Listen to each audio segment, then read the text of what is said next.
Paneer bhurji, egg bhurji तो आपने बहुत बार बना के खाई होगी। क्या कभी आपने बेसन भुर्जी बना के खाई है? तो आज मैं आपको ऐसी खिली-खिली बहुत ही ज़्यादा टेस्टी बेसन भुर्जी बनाने का तरीका बताऊँगा और इंस्टेंट आप इसको घर पे बना सकते हैं। चलिए रेसिपी शुरू करते हैं। सबसे पहले आपको यहाँ पे आधा कप बेसन चाहिए होगा। मोटा बारीक बेसन जो भी हो वो यूज़ कर सकते हैं। तो एक कढ़ाई लेनी है और बेसन को आप कढ़ाई में डाल दीजिए। लगभग 3 से 4 मिनट तक आपने बेसन को यहाँ पे मीडियम टू लो फ्लेम में थोड़ा भून लेना है, ताकि बेसन का जो कच्चा टेस्ट होता है ना वो यहाँ पे खत्म हो जाए। और लगातार आपने पलटा चलाते रहना है, ताकि बेसन जो है वो बीच से जले ना, क्योंकि अगर आप पलटा चलाना छोड़ेंगे बेसन जो कढ़ाई के नीचे से चिपकना शुरू हो जाता है। तो ये देखिए बेसन की खुशबू आना शुरू हो चुकी थी। इसको आपने बाउल में डाल देना है और थोड़ा ठंडा कर लेना है। 2 प्याज, एक आपने शिमला मिर्च लेनी है, एक टमाटर का यूज़ करना है यहाँ पे। प्याज को आपने चॉप करना है। तो ये देखिए प्याज में इस तरह से कट लगाने हैं, गहरे कट लगाने हैं, ठीक है। फिर आपने प्याज को 1/2 करना है और इस तरह से प्याज को जितना बारीक काट सकते हैं ना उतना बारीक काट लेना है। थोड़ा मोटा काट के भी डाल सकते हैं, बट उसमें क्या होता है ना फिर वो प्याज जल्दी पकता नहीं है।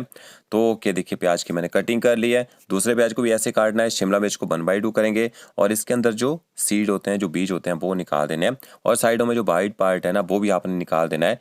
शिमला मिर्च को आपने इस तरह से पहले जूलियन काट लेना है, फिर आप इकट्ठा करके पकड़िए और ये देखिए शिमला मिर्च को भी इसी तरह से चॉप कर लेना है। प्याज और शिमला मिर्च को आपने इकट्ठा कर देना है। टमाटर का जो आगे आइस होता है ना वो हटा देना है। टमाटर में देखिए इस तरह से कट लगाना है। तो हर चीज़ आपने चॉप करके डालनी है, पीस के कुछ भी नहीं डालना है, ठीक है। तभी आपकी जो भुर्जी बनेगी ना वो खिली खिली बनेगी।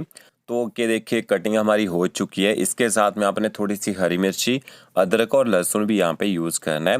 तो यहाँ पे बेसन जो है ठंडा हो चुका है। फिर आपने इसमें पानी ऐड करना है। जितना आपने बेसन लिया होगा ना उससे थोड़ा सा ज़्यादा आपने इसमें पानी ऐड करना है और पानी के साथ बेसन को अच्छी तरह से आपने मिक्स कर लेना है। एक पतला सा घोल बना के आपने तैयार करना है और बेसन के जो लम्स है ना वो नहीं रहने चाहिए। इस तरह से घोल बना के रख लीजिए। फिर आपने कढ़ाई लेनी है, उसमें आपने ऑयल ऐड करना है। यहाँ पे सरसों का तेल डालना चाहिए, सरसों का तेल यूज़ कर सकते हैं। मैंने वेजिटेबल ऑयल यूज़ किया है। ऑयल जैसे थोड़ा गर्म हो जाएगा, 1 छोटा चम्मच आपने साबुत जीरा ऐड करना है। जीरे को थोड़ा चटकने दीजिएगा। 1 छोटा चम्मच आपने बारीक कटा हुआ लहसुन ऐड करना है, बहुत अच्छा फ्लेवर आएगा इससे। और साथ में थोड़ा सा अदरक ऐड कीजिएगा।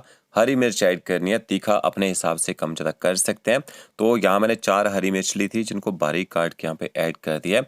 अदरक लहसुन हरी मिर्च को आपने थोड़ी देर पका लेना है। मिर्ची तीखी कम है तो मैंने थोड़ी सी मिर्च ज़्यादा डाली यहाँ पे। इसके साथ में प्याज और शिमला मिर्च भी ऐड कर दीजिए। अब आपने हीट जो है ना वो हाई रखनी है और हाई फ्लेम में आपने प्याज को लगभग 3 से 4 मिनट तक पका लेना है। ज़्यादा गोल्डन ब्राउन नहीं करना है। जब भी आप भुर्जी बनाते हैं ना प्याज वगैरह यहाँ पे थोड़ा सा कच्चा रहना चाहिए, थोड़ा खड़ा खड़ा रहना चाहिए, ठीक है। ये देखिए प्याज का मॉइस्चर यहाँ पे खत्म हो चुका है। फिर आपने आधा चम्मच इसमें हल्दी पाउडर ऐड करना है और आधे से कम चम्मच आपने इसमें लाल मिर्च पाउडर ऐड करना है। तीखे वाला लाल मिर्च पाउडर मैंने यूज़ किया यहाँ पे। अच्छी तरह से आपने हल्दी पाउडर और मिर्च पाउडर को भी मिक्स कर लेना है। थोड़ा सा पका लीजिए ताकि हल्दी का जो कच्चा टेस्ट है ना वो खत्म हो जाए। इसके साथ में आपने इसमें फिर टमाटर ऐड कर देने हैं और अब आपने ना हीट जो है वो हाई करनी है। हाई हीट में 1.5 से 2 मिनट तक आपने टमाटरों को भी थोड़ा भून लेना है, ताकि टमाटरों में जो पानी होता है, जो मॉइस्चर होता है ना वो खत्म हो जाए। तो ये देखिए टमाटरों को मैंने पका लिया है। फिर आपने मसाले ऐड करने हैं। आधा चम्मच आप इसमें नमक ऐड कीजिए। आधा चम्मच आपने इसमें कश्मीरी मिर्च पाउडर ऐड करना है, थोड़ा सा कलर अच्छा आएगा। इसके साथ में आपने धनिया पाउडर ऐड करना है, तो आधा चम्मच धनिया पाउडर। आधा चम्मच आप इसमें जीरा पाउडर ऐड कीजिए, कच्चा जीरा पाउडर का यूज़ किया है। थोड़ी सी आपने कसूरी मेथी ऐड करनी है। तो मसालों को भी आपने प्याज टमाटर के साथ अच्छी तरह से मिक्स कर लेना है और थोड़ी देर आपने मसालों को ना हाई फ्लेम में हल्का सा भून लेना है, ताकि इनका जो कच्चा टेस्ट है ना वो यहाँ पे खत्म हो जाए। तो ये देखिए मसाला जब इस तरह से बिल्कुल ड्राई हो जाएगा ना फिर सारे मसालों को आपने कढ़ाई में बिखेर देना है और इसके बाद आपने जो बेसन घोल के रखा होगा अच्छी तरह से मिक्स कर लीजिएगा। और ये देखिए बेसन को आपने इस तरह से ना जो मसाला बनाया ना पूरी तरफ चारों तरफ आपने बिखेर के डालना है, एक ही जगह नहीं डाल देना है इस बैटर को, ठीक है। तो ये देखिए सारा बैटर यहाँ मैंने ऐड कर दिया है। अब आपने गैस की फ्लेम जो है एकदम लो कर देनी है, ऊपर से कवर कर दीजिए। 2 से ढाई मिनट तक आपने इसी तरह से छोड़ देना है। जब आपको लगेगा ऊपर से जो बैटर है ना बिल्कुल यहाँ पे ड्राई हो चुका है, फिर आपने इस तरह से पलटे से ना हल्का सा इसको ना तोड़ देना है, ठीक है। और दूसरी साइड को आपने ना इसको पलटी भी कर देना है और गैस की फ्लेम आपने इसके बाद ना हाई कर देनी है और ज़्यादा आपने देखिए पलटन चलाना है।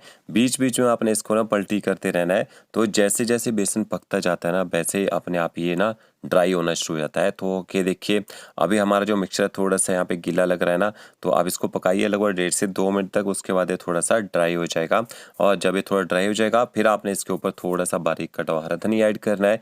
हरे धनिया को भी आपने अच्छी तरह से मिक्स कर लेना है। बहुत ही बढ़िया फ्लेवर आएगा धनिया आप इसमें ऐड करेंगे। और ये देखिए ये जो मिक्सचर है अब थोड़ा सा ड्राई होना शुरू हो चुका है। जब ये हल्का सा ठंडा हो जाता है ना, बिल्कुल खिली खिली भुर्जी बन के तैयार होती है। और यहाँ पे मैंने 50 ग्राम पनीर लिया था, उसको छोटे छोटे क्यूब्स में काट के ऐड कर दिया है। अगर आपके पास पनीर नहीं है तो इसको आप स्किप भी कर सकते हैं। तो अब भुर्जी को थोड़ा सा ठंडा होने देते हैं। ये देखिए भुर्जी हमारी ठंडी हो चुकी है और ये देखिए इसका जो दाना ना एकदम खिला खिला बन चुका है। तो फ्रेंड्स वीडियो अच्छा लगा होगा लाइक शेयर कमेंट जरूर कीजिएगा। ओके फ्रेंड्स, मिलते हैं नई वीडियो के साथ। Thank you.